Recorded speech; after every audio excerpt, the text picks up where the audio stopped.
सृष्टि के माँ और पिता के बीच झगड़ा होना शुरू हो जाता है। सृष्टि के मन में क्या चल रहा था कोई नहीं जानता था। एक दिन, माँ, सृष्टि के लिए एक लड़का देखा है। वो लोग शाम को उसे देखने आने वाले हैं। और हाँ माँ, एक खुशखबरी, मैं और पापा मिलकर एक नया बिजनेस ट्राई कर रहे हैं। शाम को लड़का आता है, सांवले रंग का। सृष्टि को तो बिल्कुल भी पसंद नहीं आता।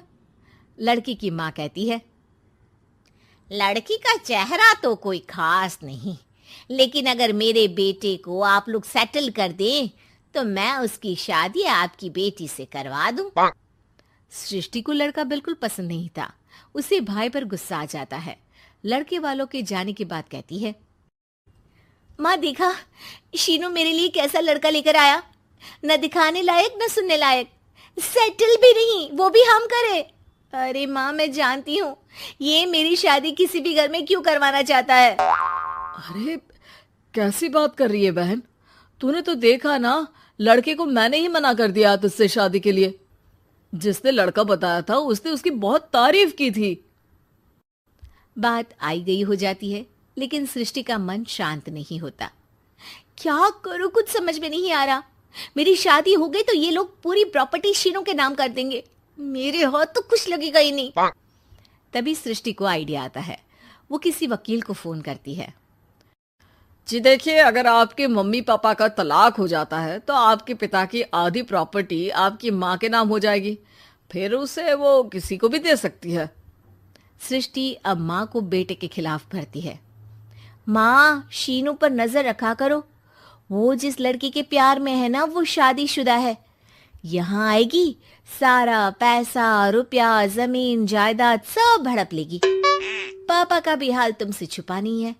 ऐसा ना हो कि मैं और आप एक दिन सड़क पर भीख मांगे। हे भगवान, मैं तो जीते जी मर जाऊंगी अगर ऐसा हो गया तो। ऐसा हो गया नहीं माँ, ऐसा ही होगा। अभी समय है, आगे का सोच लो। मैं तो कहती हूँ पापा से आधी प्रॉपर्टी लेकर अलग हो जाओ। पापा की आधी प्रॉपर्टी भी हम लोगों को अगर मिल जाती है ना तो अगले 7 जन्म सफल समझो। बेचारी माँ बेटी के कहने पर पति से तलाक लेकर अलग हो जाती है।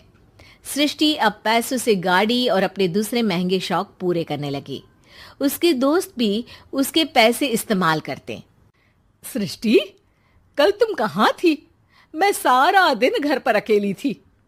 तो मैं क्या करूं? मैंने ठेका तो नहीं लिया है ना तुम्हें संभालने का।